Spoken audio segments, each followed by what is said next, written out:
Si Jesus at ang babaeng taga-Samaria.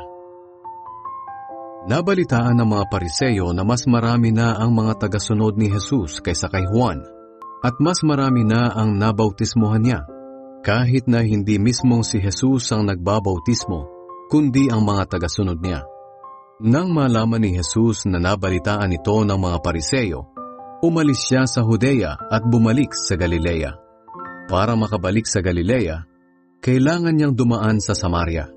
Nang dumadaan na sila sa Samaria, dumating sila sa isang bayan na tinatawag na Sicar, malapit sa lupaing ibinigay ni Jacob sa anak niyang si Jose. May balon doon na ginawa ni Jacob. Dahil tanghaling tapat na noon at pagod na si Jesus sa paglalakbay, umupo siya sa tabi ng balon para magpahinga. Tumuloy naman ang mga tagasunod niya sa bayan upang bumili ng pagkain. Habang nakaupo si Jesus, dumating ang isang babaeng taga-Samaria para umigib. Sinabi ni Jesus sa kanya, "Pwede bang makiinom?" Sumagot ang babae, "Kayo po ay isang Hudyo, at ako ay Samaritano, at babae pa. Bakit po kayo makikiinom sa akin?" Sinabi niya ito dahil hindi nakikitungo ang mga Hudyo sa mga Samaritano.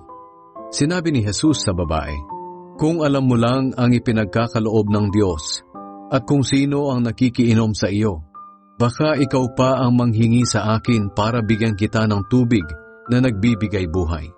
Sinabi ng babae, "Malalim po ang balon at wala kayong pang-igib. Saan po kayo kukuha ng tubig na nagbibigay buhay? Higit pa po ba kayo sa ating ninuno na si Jacob na humukay ng balong ito? Siya at ang mga anak niya, pati ang mga hayop niya ay dito umiinom noong araw." Sumagot si Jesus, "Ang lahat na umiinom ng tubig na ito'y muling mauuhaw, pero ang sinumang iinom ng tubig na ibibigay ko ay hindi na muling mauuhaw.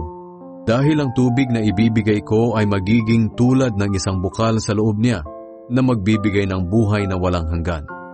Sinabi ng babae, "Bigyan niyo po ako ng tubig na sinasabi niyo, upang hindi na ako muling mauhaw at hindi ko na kailangan pang pumarito para umigib."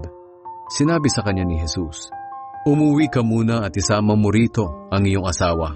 "Wala po akong asawa," sagot ng babae. Sinabi sa kanya ni Jesus, "Tama ang sinabi mo na wala kang asawa, dahil 5 na ang naging asawa mo, at ang kinakasama mo ngayon ay hindi mo tunay na asawa. Nagsasabi ka nga ng totoo." Sumagot ang babae, "Sa tingin ko, isa po kayong propeta. Ang aming mga ninuno ay sumamba sa Diyos sa bundok na ito, pero kayong mga Hudyo ay nagsasabi na sa Jerusalem lang dapat sumamba ang mga tao." Sinabi ni Jesus sa kanya, "Maniwala ka sa akin. Darating ang panahon na hindi na kayo sasamba sa Ama sa bundok na ito o sa Jerusalem. Kayo na mga Samaritano ay hindi nakakakilala sa sinasamba ninyo. Ngunit kilala naming mga Hudyo ang aming sinasamba, dahil sa pamamagitan namin ay ililigtas ng Diyos ang mga tao. Tandaan mo, darating ang panahon, at narito na nga, na ang mga tunay na sumasamba ay sasamba sa Ama sa Espiritu at katotohanan. Ganito ang uri ng mga sumasamba na hinahanap ng Ama. Ang Diyos ay Espiritu, kaya ang sumasamba sa Kanya ay dapat sumamba sa pamamagitan ng Espiritu at katotohanan." Sinabi ng babae, "Nalalaman ko pong darating ang Mesiyas na tinatawag ding Kristo, at pagdating niya ipapaliwanag niya sa amin ang lahat ng bagay."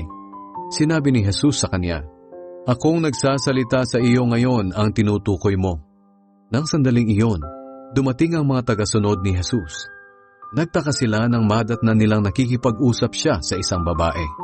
Pero wala ni isa man sa kanila ang nagtanong kung ano ang kailangan niya, at hindi rin sila nagtanong kay Jesus kung bakit nakikipag-usap siya sa babae.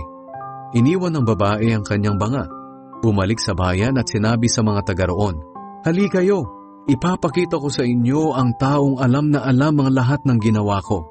Maaring siya na nga ang Kristo." Kaya pinuntahan ng mga tao si Jesus.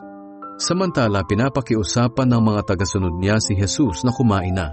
Pero sumagot si Jesus, "May pagkain akong hindi ninyo alam." Kaya nagtanungan ng mga tagasunod niya, "May nagdala kaya sa kanya ng pagkain?" Sinabi ni Jesus sa kanila, Ang pagkain ko ay ang pagsunod sa kalooban ng nagsugo sa akin, at ang pagtupad sa kanyang ipinapagawa.